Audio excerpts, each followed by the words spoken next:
as promised, we'd like to talk about today is a couple of different topics that really pertain to how do you go about future-proofing your leaders or the leaders within your organization. And there's a couple of different things that we'll talk about as part of today's agenda. So fundamentally, what the pandemic has taught us is that both employees and employers need to really be adaptable and agile to trends within the world, and really look to future-proof yourselves as organizations and as team members or employees against the next pandemic or the next massive shift in the landscape, whether that be AI, whether that be a different piece of technology that ultimately changes the business model that you've been accustomed to.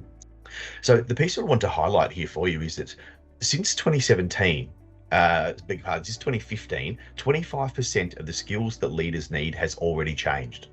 And by 2027, this number is expected to double.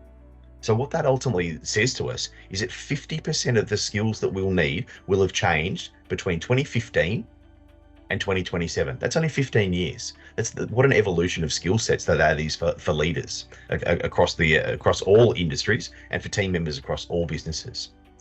So in saying that as well, a survey of L&D pros conducted by LinkedIn in 2023 highlighted that 89% of L&D pros agree that the skills needed to help navigate the future of work will ultimately change. So what we all can recognize, and we all absolutely know, that it's absolutely critical to have development, and it's an essential ingredient for not only from an EVP side of things, but to, as I said, really future-proof your own leadership within your organization. Making sure that you've got leaders that can evolve their skills and that want to evolve their skills is absolutely super important. And these are all classic areas in which that we're seeing a really strong demand, and certainly this data and information comes from. These are the skills that the evolving workplace is calling out. So each of these skills that have been highlighted here ultimately come from job ads, and as well as the skill sets of professionals that received a job offer during 2023.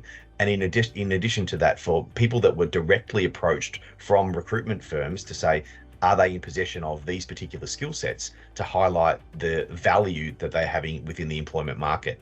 So really, really tangible piece here is and how that can link back into that 3E approach for us is that we can see that management and communication remains really, really consistent.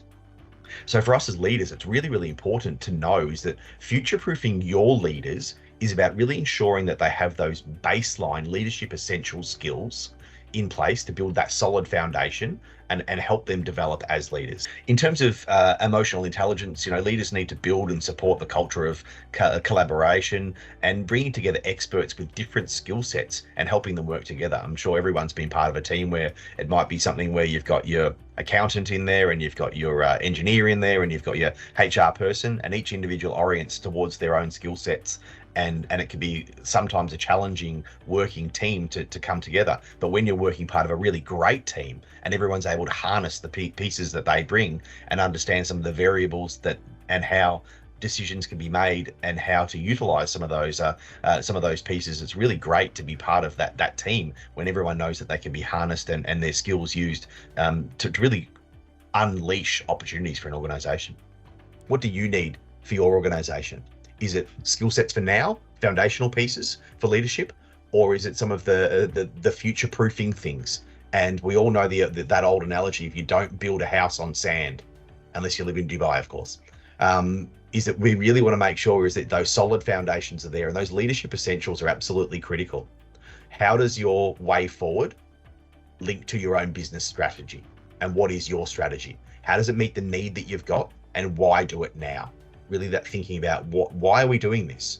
Why are we investing time, resources, and taking people away from their roles? Get started with your traction plan and really start to future-proof your leaders at all levels. In the group that I was with, we had some wonderful discussion with Danielle and a couple of others within our group around saying some of those middle-level leaders aren't always as privileged to be exposed to development opportunities, and that can leave them with great technical skills. However, the leadership and feedback elements are not as well versed in, which can be a real challenge for you and your organization.